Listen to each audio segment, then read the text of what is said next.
Bom, sem mais delongas, agora eu quero chamar os próximos entrevistados aqui, que são dois, né? Um casal.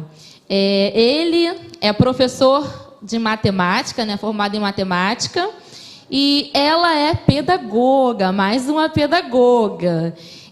Juntos, eles são professores evangelistas de crianças, são professores também do IMC e são autores do livro Pais Cristãos. São papais do Benjamin, que está aqui, vai estar correndo aqui de vez em quando. Vamos, então, receber com fortes aplausos Marlon e Cíntia Spilari.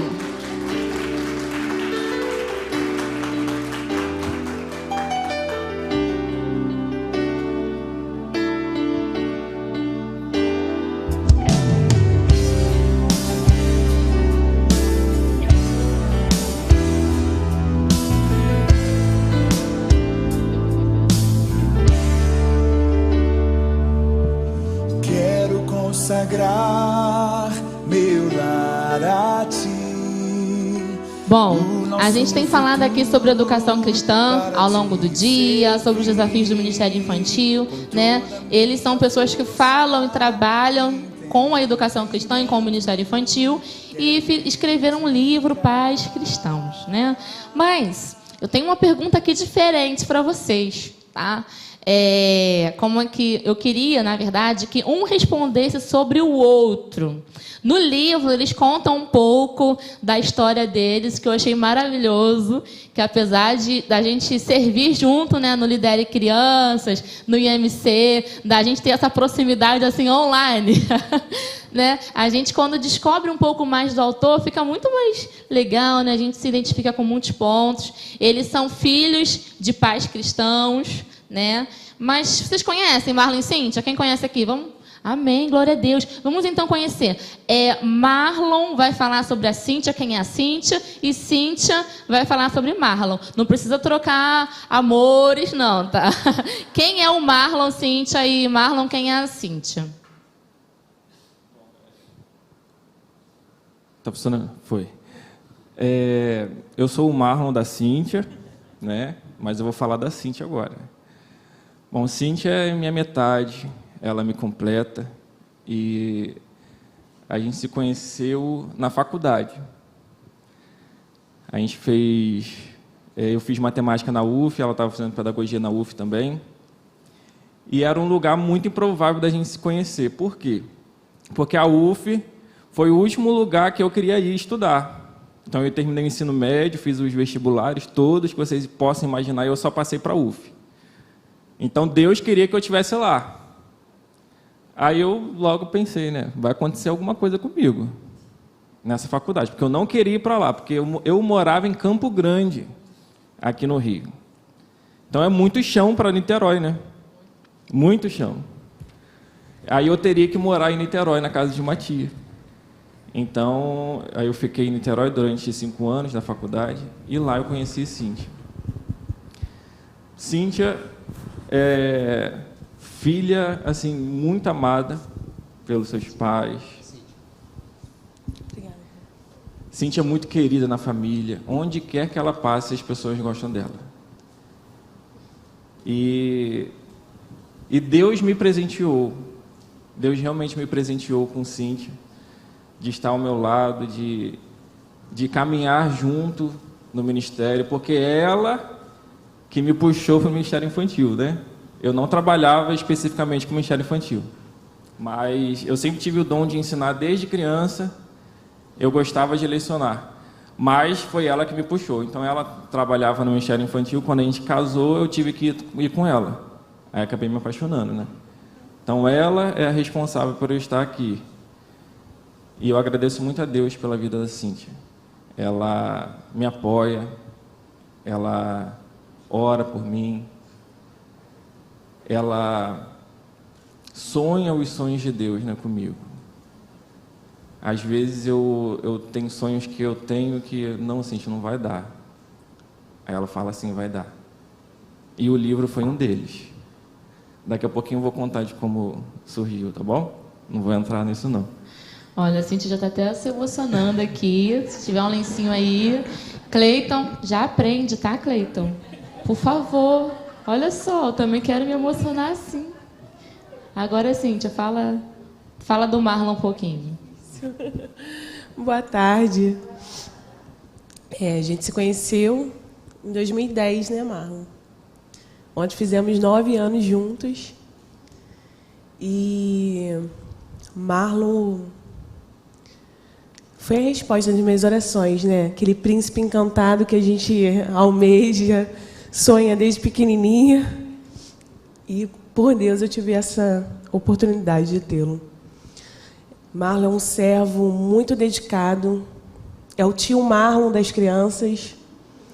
E eu falo que hoje, sem sombra de dúvida, ele é uma das referências para mim em Ministério Infantil. Porque tudo que a Bíblia fala, né? Tudo que colocar a mão para fazer conforme as nossas forças. E Marlon faz isso. Não mede esforços para realizar as coisas do reino, ministrar entre as crianças. Temos vários compromissos, mas a prioridade dele é sempre a família e o Ministério Infantil, né, Marlon? Acho que é isso. Tá bom? Bom, gente, uma coisa bem espontânea, né? Eu queria perguntar para vocês o seguinte. Vocês nasceram em um lar cristão, certo? Os dois. Marlon aceitou a Jesus com 12 anos e Cíntia aceitou a Jesus com 11 anos. Falamos aqui da Keila, que aceitou a Jesus com 4 anos, né? E eles, mesmo nascidos em berço evangélico, aceitaram mais tarde. Falamos aqui também agora com a Vanessa Magalhães da idade da consciência. E eu queria perguntar para vocês, queria que vocês falassem um pouco da experiência de vocês na infância como filhos. Vocês escreveram um livro Pais Cristãos, né? Vocês são filhos de pais cristãos. Falassem sua experiência como filhos de pais cristãos e sobre a conversão de vocês. Vocês se lembram? Sim, eu perdi meu pai muito cedo. Eu tinha 1 ano e meio, mais ou menos. Então, eu não tenho recordação do meu pai. Então, minha mãe foi a minha mãe e os meus tios, né? Minha mãe tem muitos irmãos. Então, meus tios foram referência para mim masculina, né? E depois que meu pai faleceu, que minha mãe entrou para a igreja, se converteu, foi aí que eu cresci mesmo num lar cristão. Só que a igreja que a gente pertencia não tinha visão de conversão de crianças. Aí depois de uns 5 a 6 anos eu fui para a igreja da minha tia, que lá tinha um trabalho muito bom com crianças, mas também não tinha a questão da visão de conversão de crianças. Então eu acredito que eu me converti aos 12 anos por causa disso. Embora eu estivesse indo na igreja todos os domingos, gostava muito, aprendia da palavra, mas não tinha um momento do apelo. Então, aos 12 anos, num culto de adultos, eu me converti. E foi 1 semana antes do meu batismo. Meu batismo estava marcado no dia 7 de setembro de 2001. Eu me converti 1 semana antes. Mas eu estava num culto de adultos. Num culto de adulto, 1 semana antes do batismo. Ou seja, ia mais um nascido em berço evangélico que ia se batizar e não tinha tido experiência de conversão. Exatamente. E aí até abro um parênteses aqui para falar, porque eu sempre falo. Eu também sou nascida em berço evangélico, filho de pais cristãos. Tive professores maravilhosos na minha infância, mas eu não tive a oportunidade de aceitar Jesus. Então, nem no culto de adulto, nem no culto de criança. Eu só lembro do meu batismo. Com 14 anos, eu me batizei. Nasci, tive uma nova vida, né, com Cristo, morri para o mundo. Mas eu não lembro. Mais tarde, muito depois, quando na pesquisa lá da PEC, qual a sua experiência de conversão? Quando é que foi que aceitei a Jesus? Eu não lembro, não tive essa memória, porque eu não tive essa experiência, porque eu não tive a oportunidade. E hoje nós aprendemos como é importante fazer com que a criança se aproprie da salvação, né? A gente, como professor do IMC, a gente fala muito sobre isso. Muitas crianças estão nas igrejas e não têm a oportunidade. Exatamente. Aqui está o Marlon no culto de adulto. E na minha igreja, né, quando a gente está no culto das crianças, eu não deixo de fazer o apelo, porque é experiência, né? Eu não vou deixar de fazer o apelo, de jeito nenhum. Porque como eu cresci numa igreja sem ter esse apelo para as crianças, eu não quero que as minhas crianças aconteçam isso, né? E na minha igreja sempre tem visitante. Tem pelo menos um, cada domingo tem um visitante, porque o local da nossa igreja é bem estratégico, bem ali no miolo de São Gonçalo. Então sempre tem criança lá que ainda não tem Cristo no coração. Então a gente não deixa de fazer o apelo, porque a gente sabe que é importante isso. Às vezes aquela criança vai estar ali naquele domingo e não vai ter mais oportunidade na vida dela. Ela vai ter ali naquele momento. Então a gente precisa fazer, precisa lançar, né, um anzol e pescar essas crianças que não têm Jesus no coração. Minha experiência, meus pais eram evangélicos, então eu cresci realmente na casa do Senhor. Ouvi as histórias missionárias, as lições bíblicas, todos eles faziam passo a passo certinho. Só que eles achavam que a Cíntia era neta do seu Daniel, filha da dona Neuci, já era convertida, por causa das minhas referências. Então, eu nunca me faziam um apelo. Faziam para as outras crianças e toda vez que eu ia, eles me barravam. Então, com 7 anos, eu quis aceitar Jesus, só que não deixaram. E aquilo criou um bloqueio em mim. Eu fiquei muito tempo... Né, tem coisas que a gente não quero mais, né? Não quero mais aceitar. E com 11 anos na sala da EBD, a gente estava falando sobre Paulo, a conversão de Saulo. E eu estava num colégio, na época colégio público, já tinha, alguns anos atrás, já estava bem difícil. Aí eu falei assim, não, eu quero essa mudança de vida igual o apóstolo Paulo teve. E foi aí que eu falei, tia Elza, eu quero aceitar Jesus hoje, tem que ser hoje. Bateu o pé, né? Aí bati o pé e falei. Foi aí que, realmente, porque até então, eles sempre olhavam para mim e achavam que eu já tinha convertido. Exatamente. A gente vê aqui exemplos, essa troca de experiência ela é muito boa. A cada aula que a gente ministra, a cada troca de experiência que a gente tem com outros líderes, a gente também tem tido essa oportunidade de ouvir adultos que passaram sua infância na igreja, que não tiveram a experiência de aceitar Jesus, né? Então, quando tiveram, foi num culto de adulto. Então, estamos aqui para quebrar isso, amém? Amém. A partir do momento que a gente entende da necessidade da criança de salvação, nós não podemos ser pedras de tropeço. E aí eu queria perguntar para vocês, como surgiu a ideia do livro Pais Cristãos? Bom, a gente nunca imaginou que escreveria um livro, nunca. Aí a gente foi convidado pela Kelly para fazer um curso com ela, a gente fez, escrevemos alguns trabalhos, né, que ela pedia no curso, e a gente deixava esse trabalho escrito, né, guardado. E eu fiz um curso com o pastor Mário Freitas, da Missão Mais, sobre vocação. Só que antes disso teve aquele encontro lá em Itaboraí, se lembra? Pode falar, Cíntia. Teve um encontro de um curso que ele ministrou em Itaboraí. Sim, eu ia falar isso. Aí, nesse curso que Keila estava ministrando em Itaboraí, ela convidou a gente para participar, para ouvir, né? E a gente falou, antes, na semana anterior, eu tinha falado com o pastor Mário Freitas sobre essa questão da vocação, que a gente estava sentindo um chamado do Senhor para algo específico no Ministério Infantil. E a gente falou que a gente precisa de um suporte. A gente precisa de uma pessoa, de um grupo, para nos dar esse suporte. Para quando a gente for em alguma igreja, a gente ter essa base, ter essa referência. Aí foi aí que Keila falou, vocês têm essas coisas escritas aí, esses artigos, esses trabalhos, vocês podem pegar e formar um livro. Que ela estava lançando na época o Lidere, não era, Keila? Estava lançando o Lidere na época. Aí, quando a gente foi para casa, né, no carro, eu falei, Cíntia, a gente tem capacidade de escrever um livro? Aí Cíntia falou, claro, temos sim. Por isso que eu falei que é ela que impulsiona. Eu falei, então tá.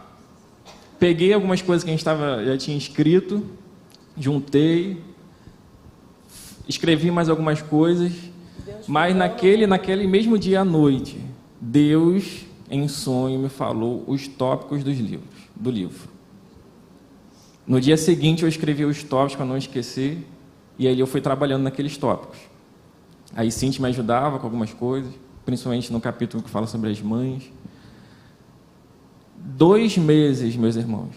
Depois de 2 meses, exatamente, o livro estava na nossa mão. É um livro bem curtinho, bem objetivo, mas que fala muito ao nosso coração. Porque quando Deus ele quer fazer, ele faz. Mesmo a gente sem recurso, mesmo a gente nunca imaginando que poderia escrever qualquer coisa, foi Deus que deu. Não foi a minha vontade, não foi a vontade de Cintia, foi a vontade do Senhor. E a gente tem passado por algumas igrejas, né, a gente falando sobre essas questões que estão no livro, os assuntos, e tem sido muito abençoador. A gente vai abençoar a igreja, né, mas a gente quer abençoado pelo Senhor. Porque é a palavra dele que está sendo proclamada, não é a nossa, é a palavra dele. Então, o livro todo é baseado na Bíblia. A gente não escreveu nada da gente, tudo baseado na palavra. O nome do livro seria até Bases Bíblicas para a Evangelização de Filhos. Mais um Bases Bíblicas. Só que aí a pessoa que eu estava em dúvida entre esse e Pais Cristãos, né? Aí a pessoa que fez a capa, ele falou, não, Bases Bíblicas não, vão achar que é chato. Vai ser Pais Cristãos. Ah, então tá, então vai ser Pais Cristãos. Uma pessoa usada por Deus, né? Aí eu complementei, instruindo filhos à luz da palavra de Deus, que eu quero que tenha no título a palavra de Deus. E assim foi. Foi uma surpresa muito, muito grata ao Senhor. A gente é muito grato ao Senhor por isso. E antes de lançar o livro, Pais Cristãos, Deus falou assim, vai ter outro aí. Aí, num curso do módulo 2 com Keila, ela deu um texto para a gente estudar, um texto de hermenêutica, né? Aí, eu estudando o texto, fui na Bíblia, lá no livro de Números, aí li um texto e uma frase, um versículo me chamou a atenção. Estava escrito Aliança de Paz. Aí eu, calma aí, quem foi que falou isso? O que está acontecendo aqui? Aí eu fui pesquisar um pouco e essa frase, essa palavra estava relacionada a Finéias. Calma aí, isso daí dá um livro. Aí, depois que eu li esse texto, meditei nesse texto, me veio todos os tópicos do livro, do próximo. Aí, meu Deus do céu, o que está acontecendo? Eu não sou autor. Não é minha pretensão escrever. Não é minha pretensão ser autor de livros. Não é. Mas aí, no mês que vem, vai sair o próximo livro, A Família em Aliança de Paz. Amém. Esse livro está meio que na gaveta desde janeiro, né, Cintia? A gente terminou de escrever em janeiro. Tem sido muitas lutas, gente. Muitas lutas. Batalhas. Porque esse livro, eu falo para alguns amigos, esse livro vai ser muito melhor do que o primeiro. Porque tem tanta batalha para que ele não aconteça. Porque ele vai ser muito melhor do que o primeiro. Ele vai alcançar muito mais do que o primeiro. Porque são temas muito relevantes que estão nele.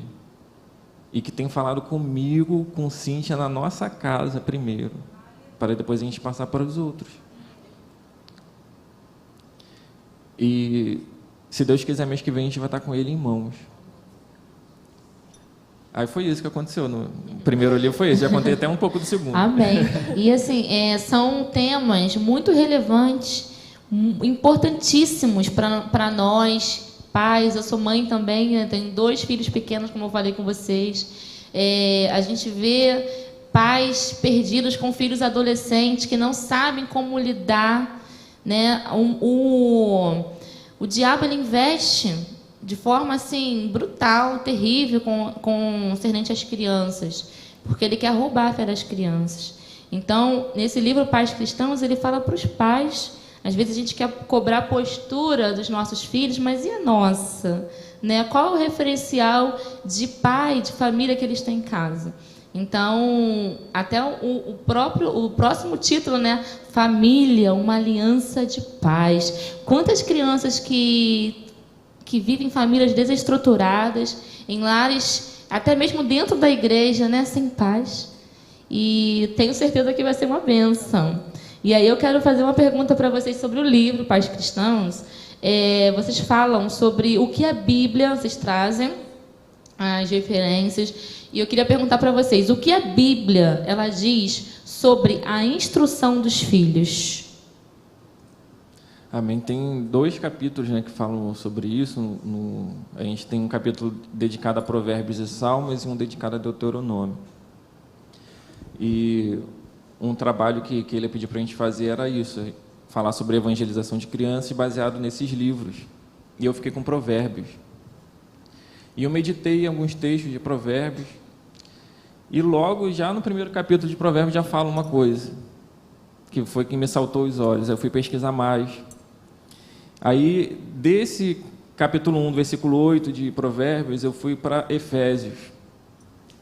E a gente, pesquisando sobre os textos, sobre as palavras específicas lá no original, e quando a gente vai falar também com a igreja, a gente fala sobre isso, que a maior responsabilidade em evangelizar um filho, em levar o filho a Cristo, é do pai. Só que a sociedade hoje, até mesmo na igreja, coloca toda a carga, toda a culpa em cima da mãe. A mãe tem que fazer. Aí, se o filho se desvia, a culpa é de quem? É da mãe. Mas a palavra de Deus em Efésios, lá no original, vou ler aqui, posso ler? Lá no livro de Efésios, capítulo 4,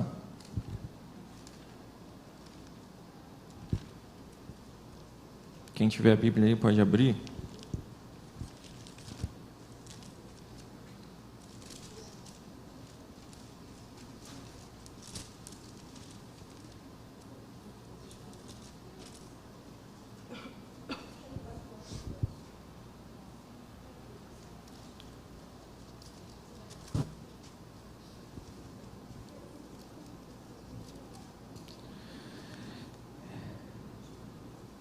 Não é Efésios 4, não. Efésios 6, desculpa, é 6.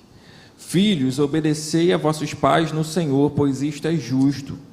Honra teu pai, tua mãe, que é o primeiro mandamento com promessa, para que te vá bem e sejas de longa vida sobre a terra.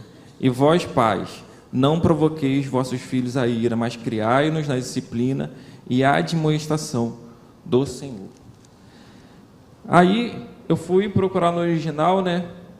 Esse pais aí, infelizmente, na língua portuguesa, nos confundem.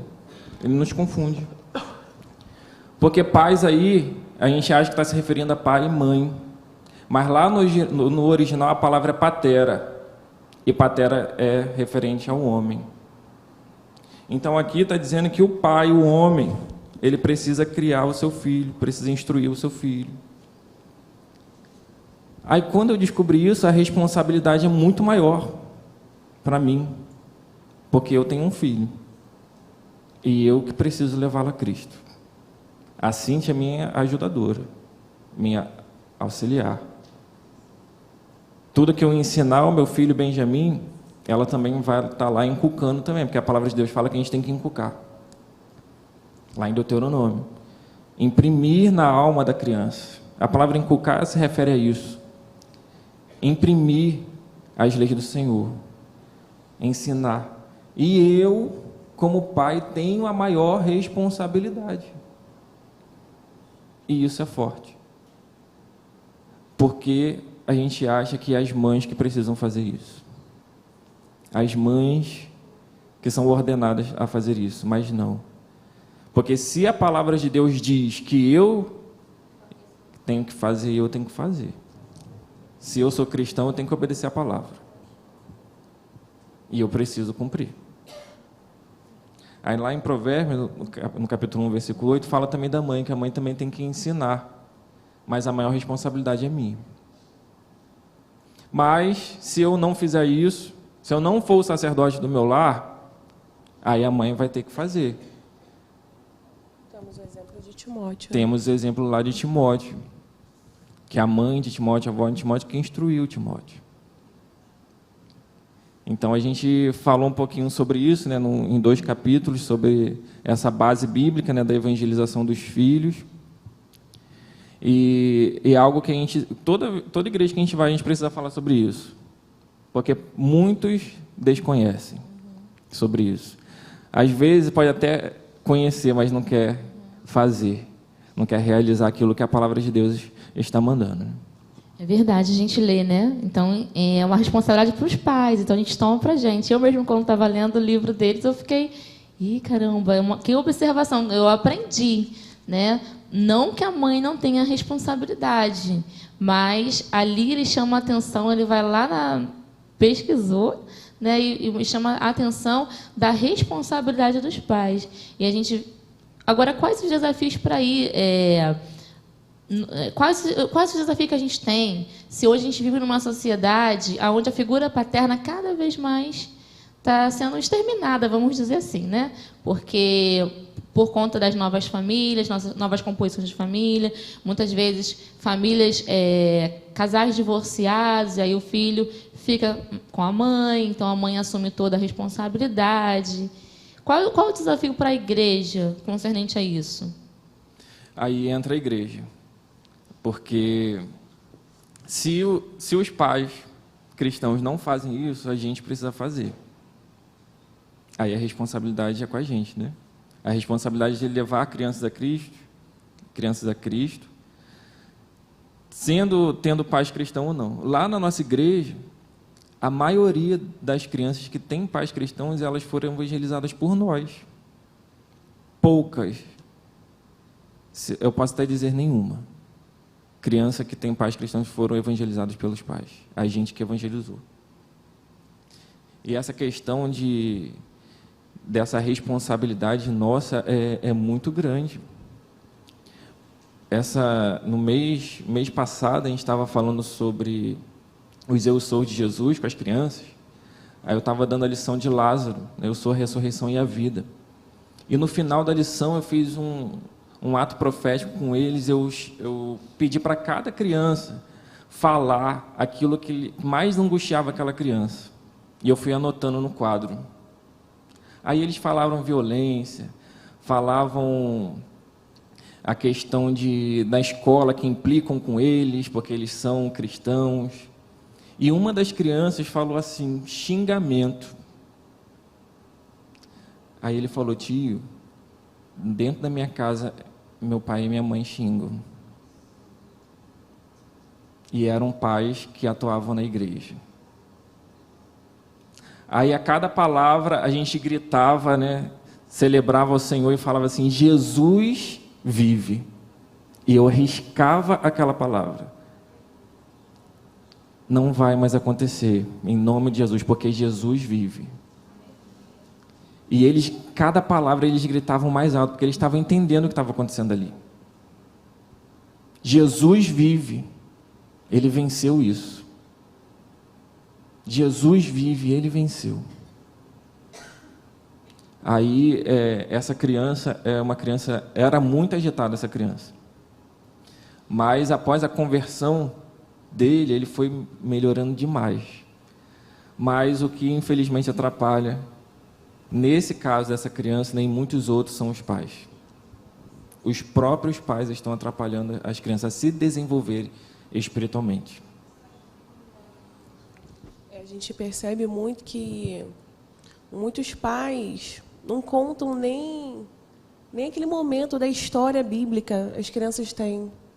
Tem criança vem pra gente, filho de pastor, tudo mais, e não conhece nada. Ou seja, nem para contar a história bíblica os pais têm contado.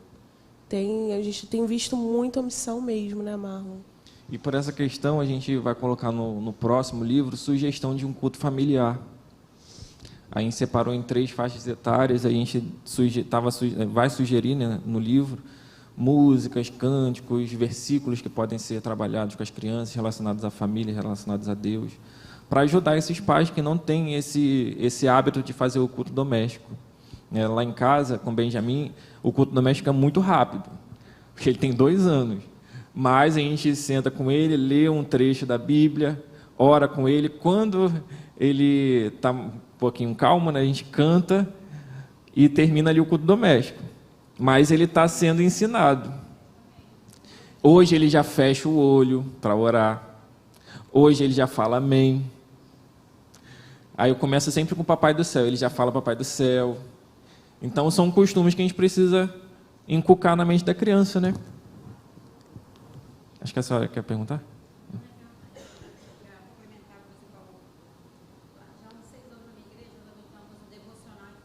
Uhum. E você falando que nem em casa, né? Vocês que evangelizam. Lá nós adotamos o devocional infantil. E justo as crianças sendo diferentes, são os que não fazem o devocional. Quer dizer, já é o meio, o método deles fazerem o culto em casa. Sim. Porque vem até uma sequência. Exatamente. A intenção é essa, dar mastigado, né? A gente está dando, ó, você faça, por favor. Não compra, não é vendido. Uhum. Então, é difícil, né? E a criança, desde pequena, ela precisa ter o referencial, né? Então, ela precisa ver em casa os seus pais lendo a Bíblia, ver em casa os seus pais orando, praticando, louvando ao Senhor. Eles são o referencial. Não adianta a gente estar em casa a semana inteira, né, sem ter esse momento com os nossos filhos e chegar na igreja e querer que automaticamente eles tenham essa conduta. E esse caminho não é fácil. Não é nada fácil. E a gente assim, pode compartilhar isso por termos filhos pequeninos. Já aconteceu comigo, no caso do meu filho de 2 anos, vou fazer 3 agora. Vamos orar? Vamos orar, filho? Não. Imagina, né? Não, ele falou, não. Peraí, está acontecendo alguma coisa. Eu preciso, né, mostrar para ele, orar mais com ele, mostrar que a oração é uma coisa boa, relacionamento com Deus, falar com Deus, enfim. Então, a gente tem esses obstáculos assim que a gente precisa vencer e através da prática, né? E aí, o que acontece? A gente sabe que a responsabilidade de ensinar é dos pais. Ensinar os filhos do caminho é dos pais. Ou seja, evangelizar e discipular, aquilo que a gente faz enquanto professores, essa responsabilidade de quem? Dos pais. No entanto, o que a gente vê hoje é que os pais terceirizam a evangelização e o discipulado dos seus filhos para a igreja. E por que isso acontece? Entra no caso de preguiça. Eu acho que é preguiça. Vocês concordam comigo? Também, né? Mas é muita preguiça. Os pais são muito preguiçosos. Lá na nossa igreja, a gente trata disso. Eu e Cíntia voltamos... Marlon, eu acho que começa também pela visão, né? Porque a gente vê muito isso na fala. Né? Eu até falei com o Marlon, teve uma criança que se converteu há pouco tempo, e quando eu fui falar para a mãe tipo assim, não deu valor nenhum. Então, o que a gente vê muito, ouve muito na nossa igreja? São pessoas que querem esperar ficar adolescente, aí sim, para fazer o convite para o filho, para despertar o filho para o Senhor. Mas não, eles não entendem. E a gente é perseguido, tá, gente? Não é fácil, né? A gente, quando faz as coisas... A gente é perseguido na nossa igreja por causa dessa visão, pela visão correta. A gente... Todo o culto das crianças é o culto que a gente aprendeu, né, com Keila, nos moldes que a gente dá para eles. Os pais não entendem. Eles querem ver as crianças levantando as mãos, chorando na presença do Senhor, falando em línguas. Eles querem ver isso. Mas como que vão ver isso se as crianças não nasceram de novo ainda? Né? Exatamente. Pode até acontecer, como já aconteceu algumas vezes. As crianças, por si só, fecharem os olhos e começarem a orar. Isso por si só, ajoelhar e começar a clamar. Exatamente. Só que eles querem ver isso da forma que eles veem no culto dos adultos. O culto dos adultos é aquela coisa, né? Levantar de mãos e tal. Tudo bem, eles podem fazer isso, não tem nenhum problema. Eu faço isso. Mas eles querem que as crianças também façam. Só que como? Aí, quando a gente fala que da programação das crianças, a gente escreve, faz um roteiro de tudo. A gente mostra para o nosso pastor acha lindo e maravilhoso. Ele nos apoia muito, mas alguns irmãos da igreja, infelizmente, não nos apoiam, né? Por não ter essa visão. A gente temos muito ainda a construir, né, em relação ao Ministério Infantil. Domingo, por exemplo, foi inauguração do espaço novo na nossa igreja, e chegaram para a gente ainda não tem um culto infantil, o culto inteiro. Eles assistem um louvor e depois a gente assume, né? E vários irmãos falaram assim, vocês não podem levar logo as crianças, não? A gente está precisando das cadeiras, estamos precisando... Então, é assim, gente, é difícil. Então, a gente vai tentando fazer, tomando algumas atitudes, conversando. O Marlon, sempre que o pastor coloca, a mensagem é sempre relacionada sobre crianças, conversão. A gente vai aproveitando todas as oportunidades, né, Marlon, para demonstrar aquilo. E o que eu acho também, gente, mulheres me perdoem, mas a gente trabalhar fora, isso dificulta muito a criação dos nossos filhos. A gente vê, né, Marla, assim, como as crianças, principalmente, estão carentes de atenção, carentes de alguém que brinque ali com eles. Os pais, então, nem se fala, né, Marlon? Então, assim, homens no Ministério Infantil é muito importante a atuação de vocês. Marlon é o tio mais querido. Eu posso fazer tudo no culto, mas no final eles sempre vão correr para o Marlon, porque ele é o tio Marlon. Eles veem em Marlon a referência de um pai, né? E a gente vê nisso tudo o quê? Eu penso muito nisso. Por que as pessoas adoram tanto uma imagem de uma mãe? Porque, às vezes, a mãe, você adorar uma mãe, é melhor do que adorar um pai que é ausente. Então, começa por nós a mudança, né, de tudo, da adoração, em tudo. Não é fácil, tem dia que a gente chora, quer desistir, mas é o Senhor, né, que sustenta, nos dá a direção. Somente Ele. Isso é um desafio da nossa sociedade atual, né? Fruto da mulher que vai para o trabalho, que deixa seu filho na creche, enfim. E aí, a gente falando sobre isso, a gente pensa na questão da importância da parceria entre o Ministério Infantil e os pais, porque você falou preguiça, né? Muitas vezes até por ignorância, porque achar que é a obrigação mesmo da igreja. Não sabe.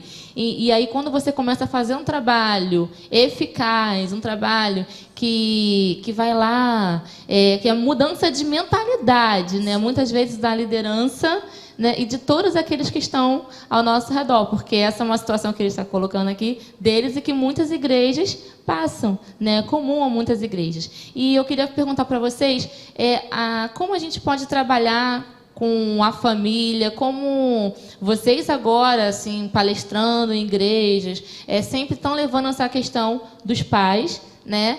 Que é uma bandeira que a gente precisa levantar na igreja, porque os pais precisam ser educados, ensinados. Então, muito fácil, como eu falei aqui, a gente querer que os nossos filhos façam, vocês falaram, querer que o filho levante a mão. Mas como ele vai fazer isso? Né? Se a gente não ensina, se a gente não adora, se a gente não prioriza.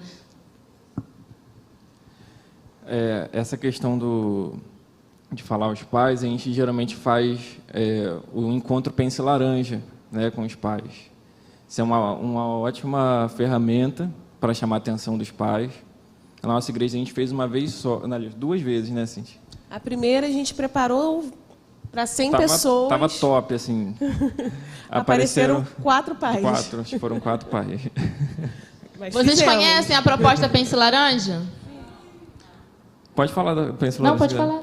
Então, Pense Laranja, a gente fala dessa importância, né, da criação dos filhos nos caminhos do Senhor, e a responsabilidade do pai, a responsabilidade da mãe, para que eles caminhem junto com a igreja. Não é somente a igreja ajudar a evangelizar, a discipular. O papel da igreja é complementar o da família. Então, a gente fala sobre isso nesses encontros. O laranja, né, representa a junção do amarelo, né, que é a luz do mundo, que vem ser a igreja, e o vermelho, o sangue, né, o laço sanguíneo da criança, dos pais. Então, juntando os dois, dá o pence laranja. Então, a gente já fez isso em alguns lugares, inclusive na nossa igreja, 2 vezes. Na segunda vez, a gente já não fez antes do culto ou num sábado. A gente pegou o culto. Pastor, olha só, eu vou chamar alguns pais para se reunirem. Já que eles estavam na igreja, não tinha como fugir. Então, aí apareceu um monte. Aí a gente, sabe, veio aquela palavra do Senhor, de exortação para o coração daqueles pais. Mas, infelizmente, alguns escutam, apenas escutam, né? Não ouvem.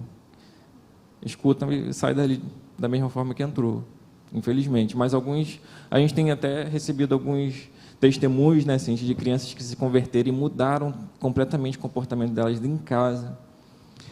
Pais que vieram para a gente falando que meu filho mudou muito. Ele continua fazendo algumas coisas, mas ele mudou, ele pede desculpa, coisa que ele não fazia. Ele se arrepende das coisas que tá fazendo, que fez de errado, e fala com a gente. Então, essa é uma das estratégias, né? Outra estratégia é fazer um bom trabalho no Ministério Infantil, que eu acho. Essa é a melhor. Essa é a melhor. A gente precisa fazer um bom trabalho. O curso do IMC está aí para ajudar vocês, né? Fazer um bom trabalho, fazendo propaganda aqui. As próximas turmas estão aí. Então, esse curso, e a gente usa na nossa igreja, a gente dá aula, mas a gente usa também. Na nossa igreja, a gente usa tudo que a gente ensina para os alunos do IMC, a gente usa. Então, os pais veem esse trabalho bem feito nos cultos e as crianças se comportando e fazendo aquilo que elas aprenderam. Então, isso é muito bom também. É o fruto, né? O evangelho, ele gera transformação. E eu queria perguntar agora para a Cíntia, você falou sobre as mães da Bíblia, né? E aí eu queria perguntar, Cíntia, como as mães da Bíblia te inspiram na maneira de educar hoje o Benjamin? Gente, primeiro, educar um filho nunca é fácil, né? Eu falo para algumas colegas que eu tinha uma visão de educação, eu sou professora, então, às vezes, antes de ter o Benjamin, eu falava, nossa, mas a mãe não faz isso, e agora eu sou a mãe e eu vejo como que é difícil. Mas Maria, a mãe de Jesus, é um grande exemplo que ela sabia o tempo inteiro dos propósitos. O anjo apareceu para ela, falando que aquele era o filho prometido, enviado por Deus, o Filho de Deus. E ela, em momento nenhum, questionou. Ela aceitou gerar aquilo e ela consagrou o seu filho totalmente ao Senhor. E é isso que a gente precisa fazer. Consagrar o nosso filho, dia após dia. Educar é caminhar junto.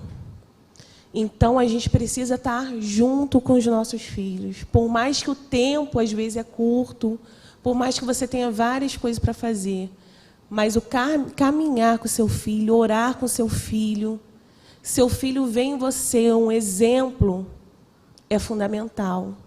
A gente entregar completamente. Temos Joquebede também. Joquebede, naquela situação, em meio àquele caos que estava acontecendo no Egito, ela simplesmente orou e entregou Moisés, né, aos pés do Senhor. Decidiu viver, dedicar a vida do seu filho. E é isso que a gente precisa fazer. Em meio ao caos que está o mundo, a gente decidir dedicar a vida do nosso filho ao Senhor. E trabalhar, a gente fazer todo o possível para que aquilo realmente aconteça de fato. A gente fala, a gente gosta muito de começar sempre o Pense Laranja perguntando para os pais. A gente pede para eles colocarem, né, Mar, no papelzinho, o que eles sonham para o filho ser. Médico, todo mundo quer ter as melhores profissões para o seu filho. Mas a gente esquece que o filho não é nosso. Ele é um presente que o Senhor nos dá para cuidar. Benjamin, ele tem o nome de Benjamin porque foi em missões que a gente descobriu que eu estava grávida. A gente já estava no segundo dia, né, Marlon, velejando, indo para uma comunidade ribeirinha, lá no Amazonas. Todo mundo no barco passando mal, com piriri, vomitando. E eu também peguei a virose. E antes de eu tomar o remédio, a menina falou assim: faz o exame para saber se você está grávida, a médica que estava no barco. E naquele caos que estava aquela situação, eu descobri a gravidez do Benjamin. E lá naquela comunidade a gente conheceu um menino chamado Benjamin, um menino cheio da alegria do Senhor. Naquela comunidade que não tinha, a gente olhando assim pelos nossos olhos, ali não tinha nada. Mas aquela criança foi uma criança, a criança que eu mais vi Deus foi naquele lugar. E eu falei para ele: se a gente tiver um filho menino, será chamado Benjamin, para eu nunca mais esquecer. Mas para que meu filho, principalmente, seja cheio do poder de Deus, igual você é. Porque criança alegre, né, Marla? Exalava o amor de Deus. E é isso. Eu lembrar que, em meio a tudo que eu quero para Benjamin, eu quero que ele realmente seja consagrado ao Senhor. Então, se eu quero isso, eu vou dedicar meu tempo para investir no reino do meu filho. É isso que a gente precisa fazer, dedicar. E lembrar sempre que o filho é um presente que o Senhor nos dá. Amém? Amém. Glória a Deus. Alexandre Tavares, levanta a mão. Bom, olha só. Homens no Ministério Infantil. Ah, é o tio querido. Amém. É isso aí. Amém. Glória a Vamos Deus. aplaudir esse tio maravilhoso. Merece. Olha, o Alexandre Tavares, ele fez uma pergunta aqui para vocês. Como o professor, ele pode conscientizar o pai da importância de educar o filho na palavra? A gente respondeu mais ou menos isso já, né, aqui, mas quando você vai falar a palavra professor, eu me lembrei dos meus alunos seculares, porque eu dou aula do sexto, né, 12, 11 anos, até o ensino médio. E eu vejo como as crianças estão perdidas. Elas estão muito perdidas. Crianças de sexto ano falando sobre drogas, sobre sexo, abertamente, já grávidas. Cortes. No próximo livro está falando sobre isso. Crianças se autoflagelando, crianças depressivas, porque são órfãos de pais vivos. São crianças que são deixadas de lado, literalmente, de lado. O pai pode até estar em casa, mas ele não vê a criança. A mãe pode estar em casa, mas não vê a criança. Então, trazer os pais para essa situação, visualizar essa situação que se encontra a família dele é muito difícil. Primeira coisa, a gente tem que orar. Pedir discernimento ao Senhor. Pedir direção ao Espírito Santo, porque a gente mesmo não pode fazer nada. A gente, por si só, não pode fazer nada. Se a gente não tiver ação do Espírito Santo em nós, através de nós, a gente não consegue fazer nada. Então, a primeira coisa é colocar no joelho no chão e orar para aquela criança, orar para aquela família. E tentar mostrar pela palavra o que ela precisa fazer. O livro fala sobre essa questão da Bíblia e mostrar pela Bíblia a responsabilidade dos pais. Às vezes a gente pensa que é pela nossa própria força a gente vai trazer um pai ou uma mãe para perto, mas não, é somente pela ação do Espírito Santo, que a gente mesmo não consegue nada. A gente não consegue nada. E essa questão dos pais, nas minhas escolas seculares, eles estão totalmente distantes das crianças. E às vezes veem nós, professores, os pais deles. Eu tenho uma menina numa turma de sexto ano que toda vez que ela sai de sala, ela vem me dar um abraço. E olha que eu sou aquele professor rígido. Eu não dou mole para minhas crianças, não. Mas eles veem em mim uma pessoa que está cuidando deles. Eu ensino matemática, mas também ensino outras coisas. Eu sempre ando com essa pulseira aqui, ó. Aí, de vez em quando, eles me perguntam. É uma estratégia. E através da minha fala, através da minha conduta, eles veem em mim uma pessoa como referencial. Na escola de Cinti, mesma coisa. Referência, porque eles não têm referência em casa. Aí, se a gente não for uma referência para eles, quem vai ser referência? Vai ser o bandido? Vai ser o traficante? Eu, infelizmente, já perdi muitos alunos para o tráfico. A escola perdeu para o tráfico. Porque a escola, uma das escolas que eu trabalho, está inserida numa comunidade. E a gente, infelizmente, a gente vê alguns ex-alunos da escola trabalhando no tráfico. E a gente sabe que o caminho que ele está indo é um caminho de perdição que não vai viver poucos anos, infelizmente. Mas o que eu fiz enquanto eu estava com aquele menino, com aquela menina? Qual foi a minha conduta? Como foi meu exemplo? A gente precisa olhar, né? A gente precisa observar, porque se eu for somente um professor lá de matemática, ensinando matemática e esqueço da vida deles, eu não estou fazendo diferença nenhuma na vida daquela criança. Mas eu, como cristão, inserido numa escola onde eu lido com 300 crianças na semana, eu preciso ser diferente. Eu preciso ser um referencial. Aí, nesse semestre, né, a gente vai ter uma turma lá em Maricá. Eu trabalho em Maricá. Eu falei que essa é a resposta de oração, porque eu preciso ensinar essa igreja daqui de Maricá. Eu preciso mostrar isso que eu faço, que eu aprendo, e quero ensinar para os professores, evangelistas de crianças, para alcançar essas crianças em Maricá. A gente tem uma amiga, né, que trabalha na parte de enfermagem de Maricá. Ela fala que as crianças, as meninas, principalmente, com doenças sexualmente transmissíveis, já com 12, 13 anos. Adolescente com segunda gravidez. E lá em Maricá é terrível. Porque eu trabalho numa escola muito grande e eu vejo isso nas meninas. E os meninos indo para um caminho do tráfico, caminho de não respeitar as meninas. Os meninos não têm nenhum pudor com elas. Eu falei que eu preciso estar lá nessa turma. E que a gente alcance muitos professores, muitas igrejas lá, em nome de Jesus, para alcançar essa geração agora.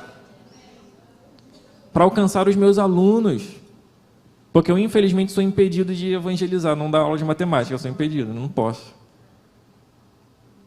Mas os professores, as pessoas que estão morando em Maricá agora, elas vão ser alcançadas também, e para alcançar essas crianças em nome de Jesus. Amém, glória a Deus. E essa é uma realidade, a realidade nua e crua de muitas crianças no Rio de Janeiro e em todos os estados do Brasil, do mundo, né? Crianças totalmente desprotegidas e que precisam de ter líderes. Por isso precisamos liderar crianças, lidere crianças, para proteger as nossas crianças, né?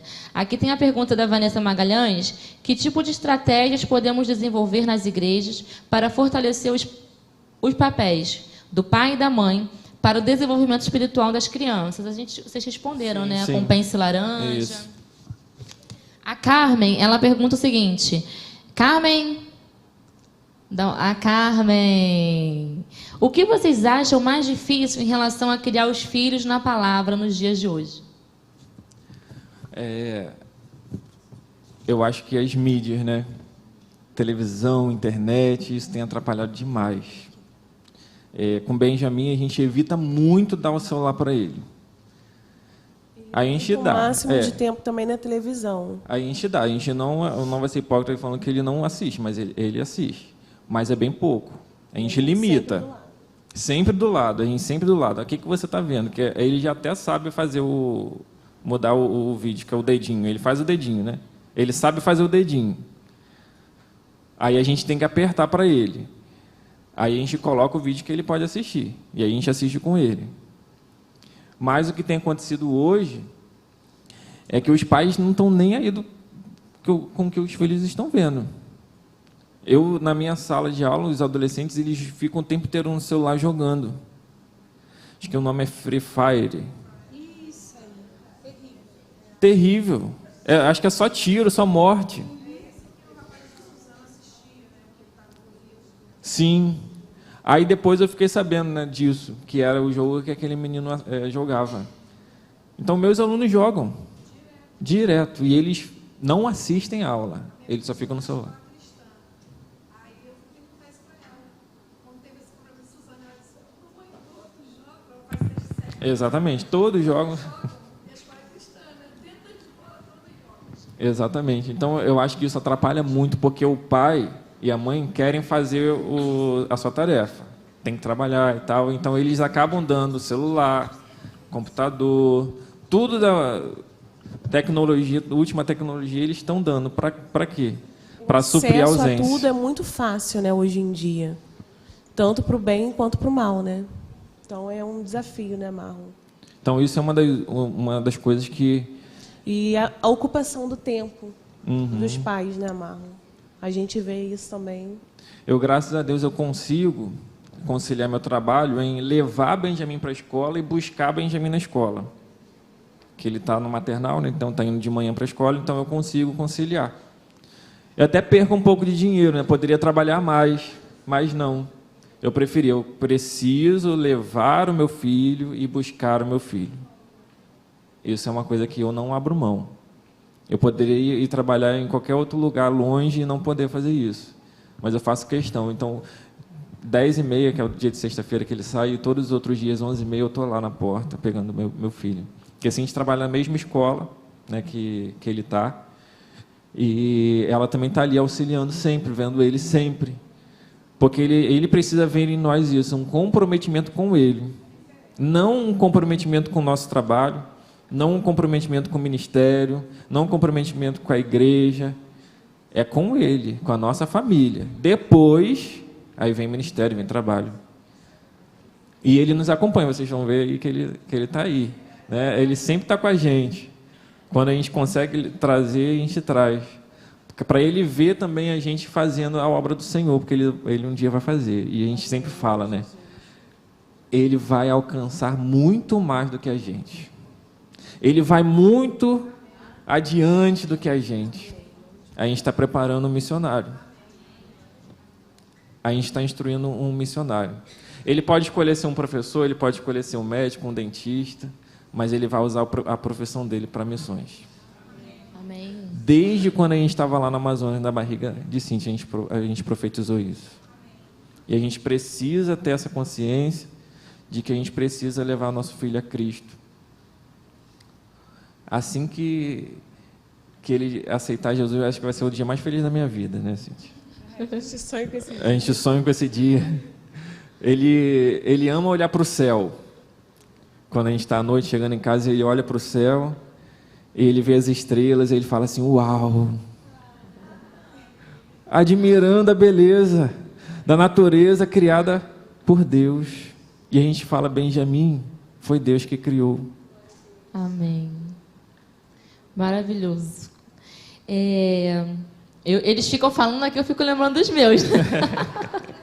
Não tem como desvincular, mas é incrível como a criança ela tem muita capacidade, né, do maravilhamento, de contemplar as coisas, como nós podemos aprender com as crianças.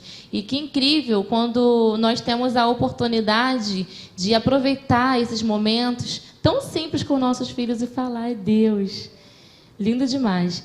Então, gente, são muitas perguntas, né? Se a gente começa a falar sobre pais cristãos, cada tema que a gente aborda aqui, vão ter várias e várias perguntas. Tinha que ser um dia inteiro com cada autor, né? Mas vamos aqui para a última pergunta. É Gleides? Gleides? É isso mesmo, gente? Bom, ela ou ele perguntou: como falar e ler a Bíblia para uma menina de 4 anos que não vem à igreja? Toda criança gosta de escutar história, gente. Isso é fato. Então, se você pegar uma Bíblia infantil, qualquer Bíblia, eu vou te contar uma história, ela vai sentar e vai escutar. Isso é fato, né? E com os elementos da natureza. Exatamente, também a gente também. começa. Quando está dando uma fruta para a criança, pergunta: quem criou essa fruta? E a gente ali começa a evangelizar, né, Amaro? Uhum. Muito bom. Gente, o livro Pais Cristãos, eles trouxeram aqui algum Já está reservado o seu, pastora. Gente, não tem mais não. Já na foi verdade. esgotado, mas não se preocupem, tem previsão? Então, eu pedi já há um tempo para a editora, só que a editora demorou. Só vai chegar segunda ou terça da semana que vem. Segunda ou terça, mas é muito possível você adquirir esse livro através dos cursos do IMC, que estão acontecendo em vários lugares aqui no Rio de Janeiro, contactando eles diretamente. Exatamente. Não é isso? A gente pode deixar nosso número aqui, vocês podem falar com a gente. Isso aí. Vai sair o e-book do livro também. Aí, acho que também é bem acessível, né? Aí, pode entrar em contato com a gente que a gente passa para vocês, né? A questão do e-book. Ainda não saiu também o e-book, vai demorar mais um pouquinho, mas vai ter. Mas terça-feira, quarta, essa semana já vem o livro e vocês podem adquirir para presentear, né? Para os pais da igreja de vocês e vai ser uma bênção.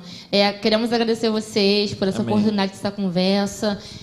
Vamos estar na expectativa da família em Aliança de Paz. Em Aliança de Paz. Vamos agora, gente, fazer um intervalo. Antes, queria chamar a pastora Luana aqui.